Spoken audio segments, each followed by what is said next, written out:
tonight. Two of the most technical wrestlers in the history of professional wrestling go one-on-one for supremacy. Bret the Hitman Hart, the master of the Shark. Chris Benoit, the Rabbit Wolverine, the master of the Crossface.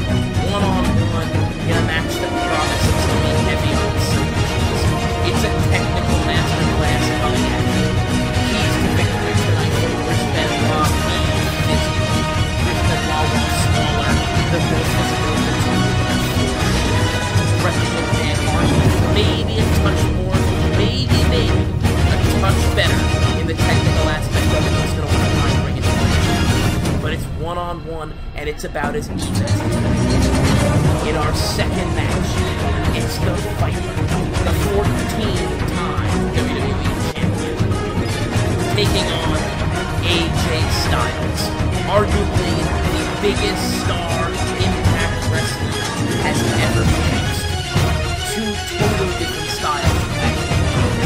Styles with the speed and aerial prowess. The Viper Randy, a little bit bigger, maybe a little bit stronger, but just as solid technically.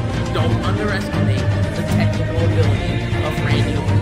When Randy cares, he's the best in the world. And tonight, he looks to put AJ Styles to rest and prove once and for all that he is the greatest of all time. And Randy Orton move on and go to the Tourney of the Goats and claim that title? Or will AJ Styles show that you don't have to be built in world wrestling entertainment to be the greatest of all time?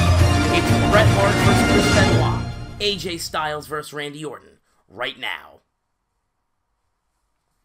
Let's jump right into the first match, folks. How you doing? My name is Max Whitman. Welcome to night number 6 of the Tourney of the Goats. Bret the Hitman Hart makes his entrance. He'll be taking on Chris Benoit. If you've watched our 5 previous episodes, you may notice that there's a slight difference in the introductions here. I got a little backtrack, a little sidetrack, and I fell behind a little bit on putting these episodes together. And so from going forward from here to the end of the first round, we won't get multiple pictures of each other. Just be the poster, and we'll talk through it on the entrance. I'm hoping to have a couple of 1 or 2 new commentators join me. Might get the Professor a little later on. Might get the Professor for episode 7, possibly. Yeah. So for the next couple of rounds, the next couple of matches, the episodes, it'll just be the posters going up. And that really is just in the interest of time. It was taking a lot longer than I expected to get all these episodes edited and put together, that I just figured I'd just cut the individual pictures and just stick with the posters. But that's neither here nor there. This is night number 6. This is actually the night that I'm most looking forward to because I'm really, really excited for these 2 matches. Really no clear-cut winner in each one. Benoit, Hart, Styles, Orton could be either one of those guys, and so I'm really looking forward to it. Particularly this match. Benoit, all the way out of the ring. Benoit throws him out. It's one of the things I like a lot about Fire Pro. It may not be the most realistic thing, but I'm pretty sure when you slam somebody, it doesn't really recognize that the ropes are there. So you can essentially throw somebody through the ropes all the way to the outside of the ring. It's not really very realistic, but I kind of like it. There's something that I like about a vertical suplex over the top rope. Let me see if I can pull up my prediction. Definitely had Bret winning this match. So I have Bret and Orton winning these. No, I have Bret and Styles winning these matches. I'm doing very well on the bracket prediction so far. There's the crossface. You can see it. Really super early for that. Only 3 minutes into the match. So far, my bracket has been spot on. The only one I've gotten wrong so far was Antonio Inoki versus Kota Ibushi. So I'm doing well so far. Oh, and a headbutt to the dick and balls. Bret Hart showing no love for Benoit's future family. Here's the cover. 1. Nope, not gonna do it there. Then again, not that. Maybe it's in Chris Benoit's the best interest of Benoit's future family. But let's not go there. Oh, here's a sharpshooter.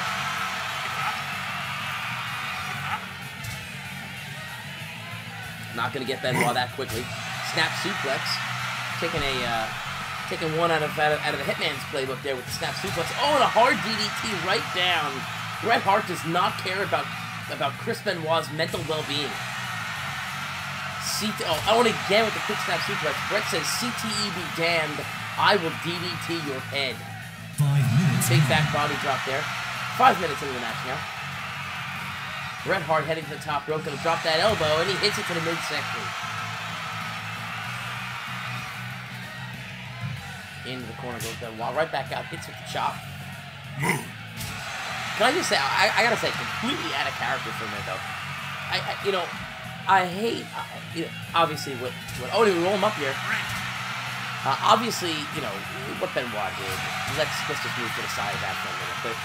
But I tell you, my favorite thing, I loved Chris Benoit, and I get it. He wasn't the best talker. He wasn't the most charismatic guy. But I've said many times, Hart pulls the sharpshooter back. Get the tap out.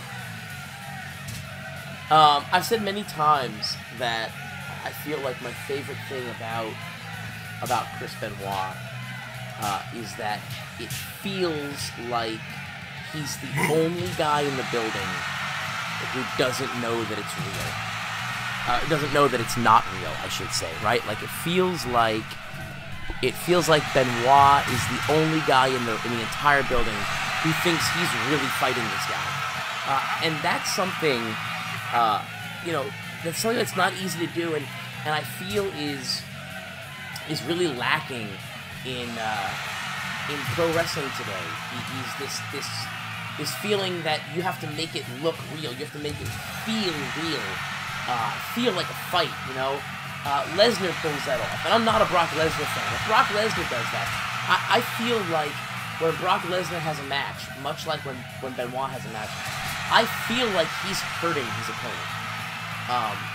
And I should feel that way, because these guys are hurting each other, right? I mean, it might be choreographed, it might be predetermined, but these guys are hurting each other. The drops hurt, the slams hurt, the holds hurt. But with Benoit, it just was that intensity and that quickness and the force that he would hit with. It felt real. And that's just something that I think is severely lacking in pro wrestling today. Unless you're watching a Tomo Ishii or a Minoru Suzuki match, or Brock Lesnar, they make it very easy. They make it very easy to suspend that disbelief, and believe for a minute that this is real. I think it's important in pro wrestling. You don't see it as often anymore.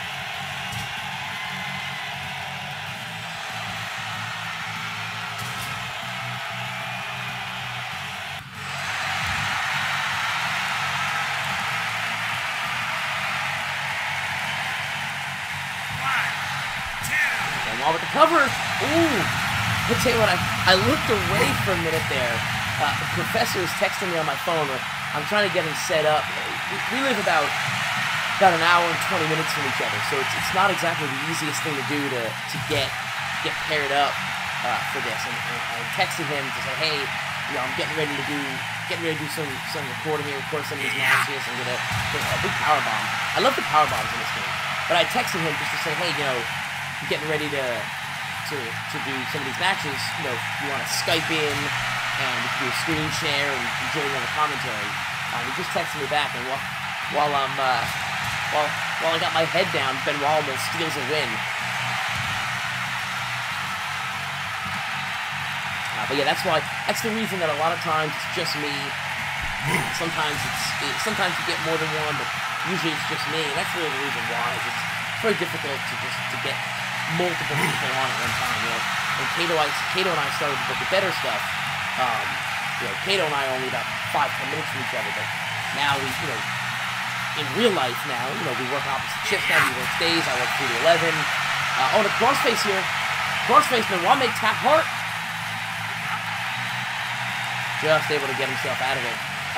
So now we work different hours, which is why you see most of the stuff is just me now. It's just almost impossible for Kato and I to really get together and professor driving about an hour and 20 minutes, hour and a half, 2 hours in traffic sometimes. But we do try and get multiple voices on here, because I do think that that's one of the things that draws people to Push It Better, is that it's not just me yapping. It's not just one opinion. We do get multiple people's opinion and voices in there. So I'm hoping that text, he just texted me back saying that he might be able to come in for a future episode. That pile driver nearly guaranteed CTE for Benoit. That history will go down and say that that is the moment that Chris Benoit's brain melted. But that you just texted me just now. You probably heard the phone beep. So hopefully we can get a second voice on here for the next couple episodes. But for now, you get me. You get good old Uncle Max. Oh, and it's a straight collision. Benoit to his feet first. Back elbow. Hart knocks him out with a punch. Drops him down for that knee. And Brett lifts him up. Now look at the pile driver again. Oh, Jesus! Oh, knocking in the sharpshooter. Knocking in the sharpshooter. Hits him with the pile driver. And that's it. Benoit taps out. Benoit taps out, and Bret Hart's moving on. Chris Benoit taps out, and Bret Hart is your winner at 17 minutes by submission with the sharpshooter.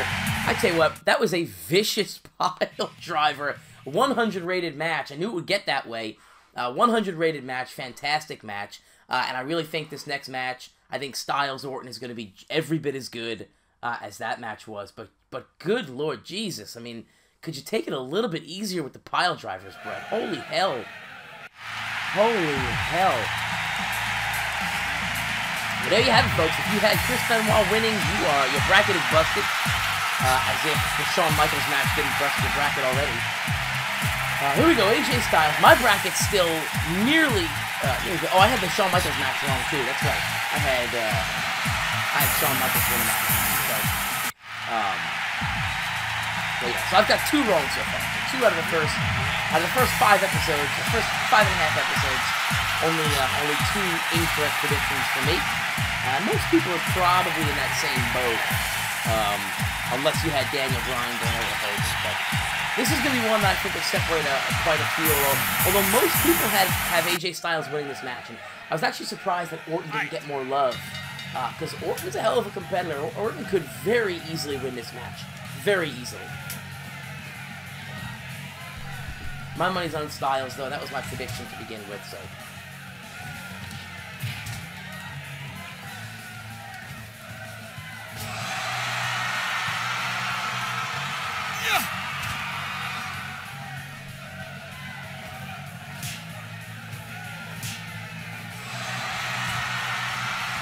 So far, all Styles.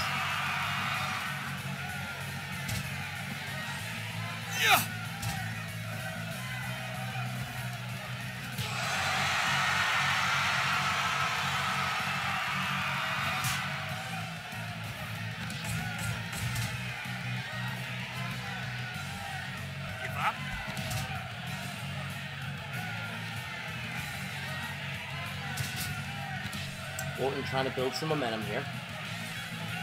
Early cover, that's way too, you're not going to get a 1 count on that. God, Randy Orton, just real life speaking, Orton frustrates the hell out of me, man. He's so freaking good, and yet I'm just time and time again bored with his matches. And it should never be that way, because God, man, he is... Orton is one of the best, I mean, truly one of the best of all time. And yet it just seems that sometimes... Oh, and the ref goes down. Is he bleeding? Is the ref bleeding?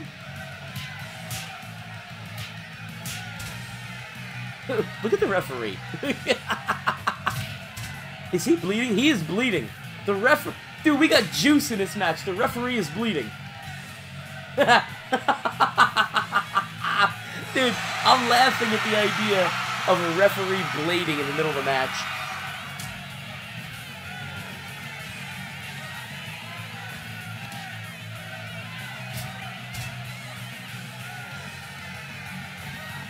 We got some color in this match. but it's not from the man you would expect. Our referee over there missed it. Yeah, he's quick to get out of the way now. Oh, RKO! Out of nowhere with the RKO. Here's the cover. 1, 2. No, not even a 2 count. Jesus, talk about no selling the finisher.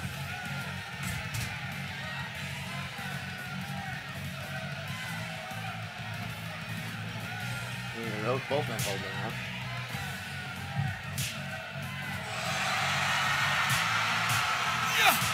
Oh, jeez.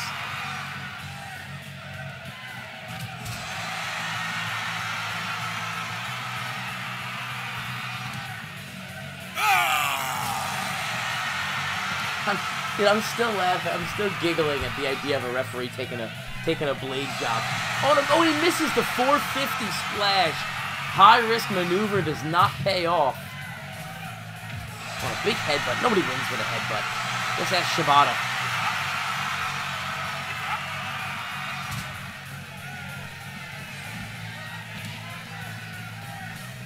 Looking for the running knee. Oh, no, the running forearm hits it into the cover.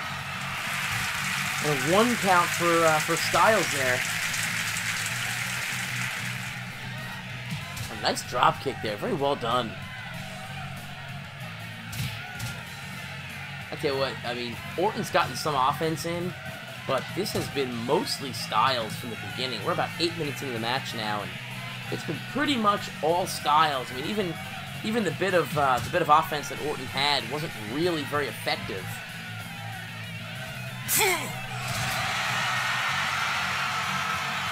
Styles in complete control, but Orton's gonna get a cover here. Pulls the 2 count.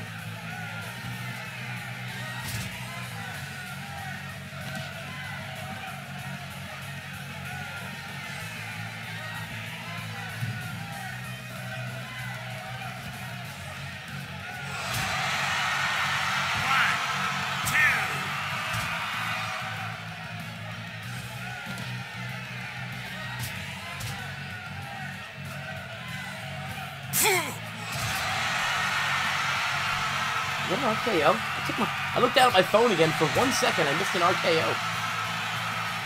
Trying to set up a second commentator here with Professor during this match, and I'm missing him. You're not doing your job, Max. You're not doing your job. We're gonna have to bring Matt Whitman back. I tell you what, Maxie, I'm ready to go. I'm ready to go, Maxie. You just give me the call. Shut up, Matt. Is it weird that I'm doing 2 voices? Does it make me seem like a complete psychopath? What if I just had like 8 personalities going on at one time, and I like refuse to admit that I'm not all 8 of them? Like, just treat all 8 different personalities like their own individual personality, and refuse to acknowledge that I'm every one of them.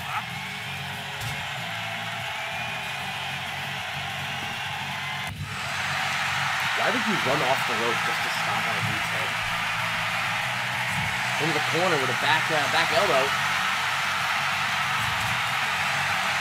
Styles calling for the finish here to the top rope. And hit something. I don't know what that is. Is that a knee, maybe? Did he even hit it?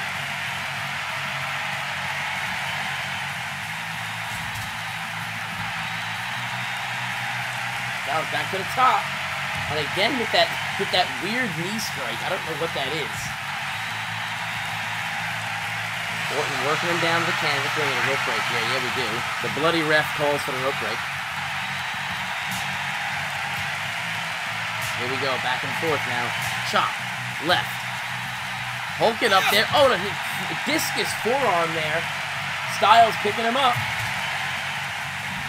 Orton tried to get a little offense in there. Styles reverse it. There's a big clothesline from Orton, who climbs to the top rope. Waiting for Styles to stand, and a crossbody hits into the cover. 1, 2, and 3. Oh, 2.9. 2.9. I thought he had 3. Nice drop kick. I like that Styles drop kick there. Is he gonna hit it? Hit the clash? Oh! Oh, Styles clash! Styles clash rolls him up. 1, 2, 3. Ooh, how is that not 3? How is that not 3? How is Orton still fighting? Going right back to that headbutt.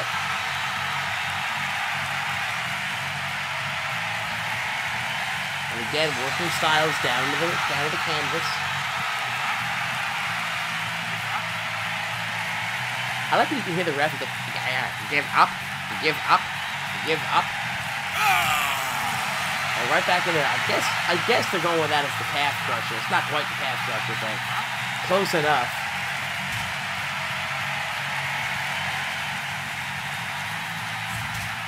And running back elbow from Orton. Orton calling for the end here. Oh, but Styles can reverse it. Styles hits the knee to the back of the head. Lifting Orton back up. Orton fighting with everything he's got. And right back to that drop kick. And both men down. But Orton first to his feet, but groggy. Styles makes to his feet. Now Styles goes down with the kick. Both these men. I tell you what, the next finisher is going to win this match. Next man that hits his finish is going to win this match. And back-to-back elbows from the top rope from Orton. And once again to the top.